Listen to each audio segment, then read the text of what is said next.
Hello and welcome to another bootleg figure review. Today we're looking at a 1/6 scale, that's 12 inches, so Hot Toy scale, GE001 Giant Exhibition Toys. They didn't just call it Vault Girl, they call it Vaultie Girl.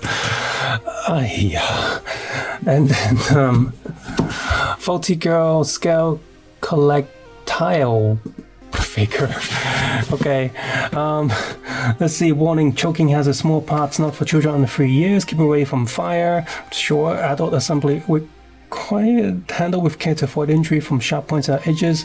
Remove all packaging materials before giving the toy to a child. So is it for a child? Do not expose to high temperatures or direct sunlight, kind of like fire. For ages 14 and up, this product contains small parts that may pose a choking hazard. Inspect regularly for damage and discontinue use if any part is broken. Like, oh, what if it's broken? It's gonna kill me or something. Not available for children under 3 years. Again, due to small parts. And then Vaultie Girl, nothing much on the back. So, there's an official Vault Dreader figure coming out for the video games. Other brands, 1/6 scale, are also producing different characters from the TV show, but this is just the first one that's come out. So we're just gonna pull her out. We have, in terms of accessories. So in terms of accessories, we do have this stand right here. It does say Fallout. The printing is just dodgy at best, low resolution, kind of crappy, honest. And we have the stand there that feels like you're gonna plug it into the base, but the plastic looks kind of cheap and it's gonna break after a few times of plugging or unplugging. Just accessories, I've got the gun holding hand and a relaxed hand on her, and she also has a pair of fist hands, item holding hands, another gun holding hand, and relaxed hands. Some of the small accessories include this water bottle, which I can slide quite comfortably into this pouch on a backpack. You see, a backpack is a fully stitched item. No, you cannot take these.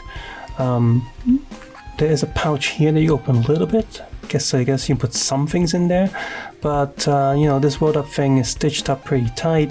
I guess you could cut the stitches and roll it out if you really want to. Now you can't open the top there. Inside there is a sponge to hold it in place, so it can sort of function as an actual backpack. These straps look very flimsy, and I know they're false leather, so eventually this is gonna wear down and stuff.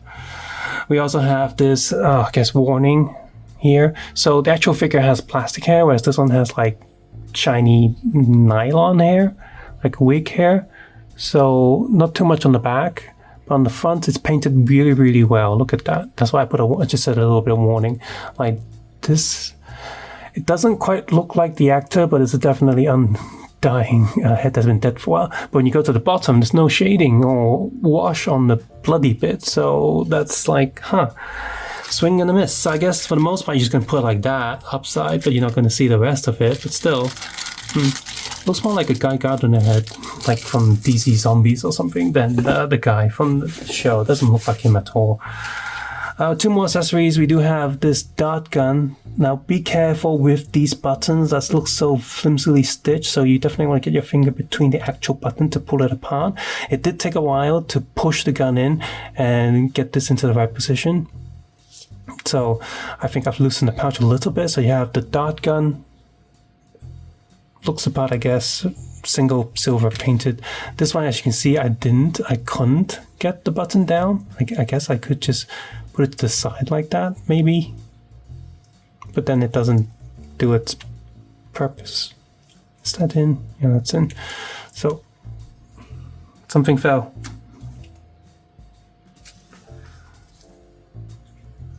A tiny button fell, and I don't know from where. You know what? It might be for the pouch button. I'm just gonna chuck that into the foam. I don't care. So pull this gun out. It's a bit tight. So this is a 9mm pistol from the games and the show. There's a hole there, so you can probably plug something in if you want. Both guns are solid pieces. You're not going to get the ammo out or whatever. It is what it is. So as for the figure itself, her face looks like the Sims version of Lucy. It's from a distance, it looks fine. She looks very dead-eyed, Doesn't even look tired. She just looks like she's dead, like a really bad like wax model of her. Tail, the ponytail is a softish material.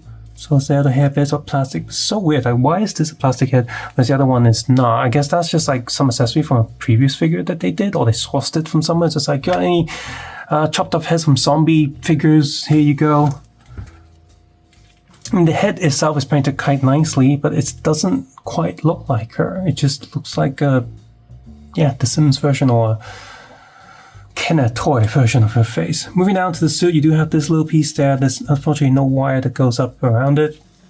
Another badge is glued onto the strap, leather thing on the hand. You also have the leather thing on that hand. Now if I remove her hand and pull this Vault Boy down, you see that the lever is attached to the Vault Boy. And on the screen we have interval door breached, status connect diagnosis, we have stats, LNY, data, map, and world. Does this unplug? No, it does not. Do not try. There's no actual USB or linkage thing there. So to get this thing back onto the hand, in case it falls off, because you are going to be swapping hands and such, not too bad.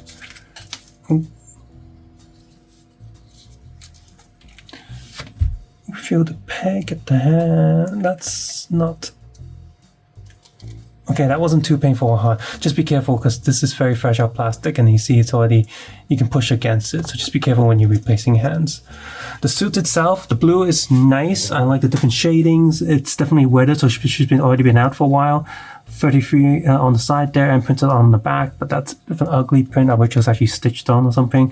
But there is a metallic shine in the middle fabric compared to the rest of the suit, so there's a different bits, and the yellow looks okay. I do wish that it was a bit brighter. I would like a clean Vault suit, because that's how I mostly pictured them, before you go outside.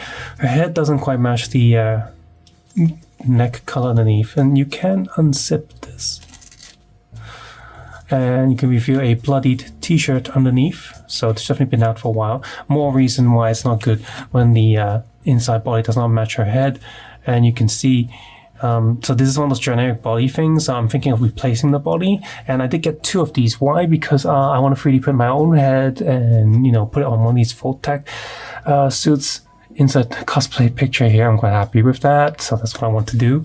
Yeah, bloody t-shirt, but it looks not too bad, even though it's a printed thing. And I used one of these bodies with soft silicone stuff. You can see that there's a double neck joint in there, but the soft plastic is covering it. The boobs are soft, tummy is soft, let's see, butt soft. Okay, so the main torso is soft, but then the arms and legs are back to hard plastic. So it's not a full silicone body on those Pinsent or B League, I forgot the name of those figures where the full thing is silicone. It's not, it's a half sort of silicone. So moving down, we've got those pouches there.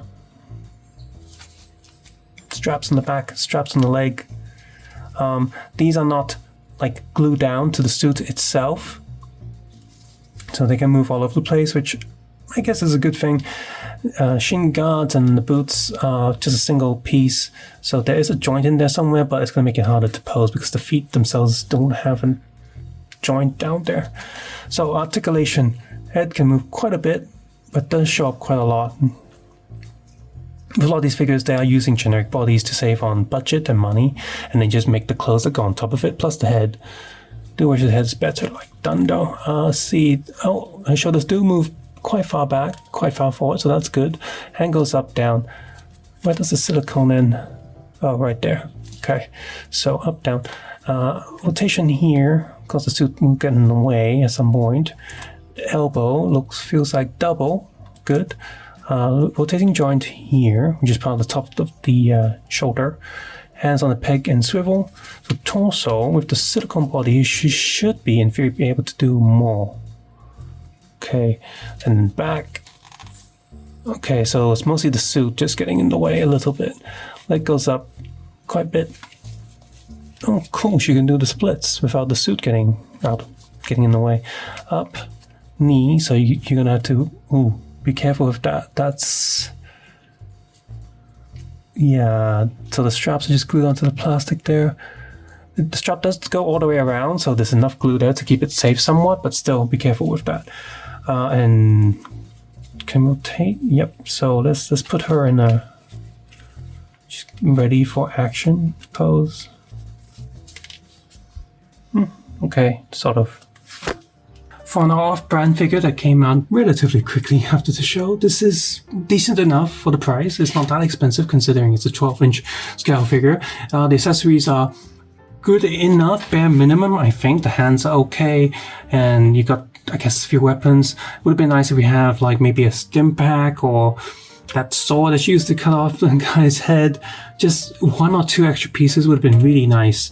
Something that really screams Fallout. That would be really cool. But what we have here is the bare minimum, and you are paying less than other brands. Face, unfortunately, is not that accurate. Hopefully, there's another like Lucy face out there. There's a lot of 3D files out there, STLs that you can convert into a head if you want to. You have some painting skills, or you want to use this figure for your own custom characters. I think that would do quite well. But what we got here is just like, yeah, it's a bootleg, it's an off-brand, and it looks like such, and it also costs like such. At least the figure base itself is decent, it poses well, and it stands quite well, as you can see here, despite not having any joints for the actual feet.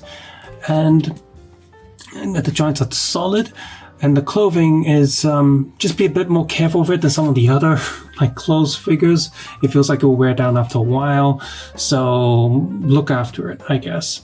As for the bag, those leather straps, I guess eventually when they do degrade, I'm not going to put it under the sun. I'm not going to put it in a super dry or wet place. I live in Hong Kong. It's humid half the time. So I guess I'll let you know when it does degrade. I'll post as a picture update or something like, look, it's flaked off and stuff. I'm going to have to get it. Although, leather straps like this should be easy enough to replace from military figures, I suppose.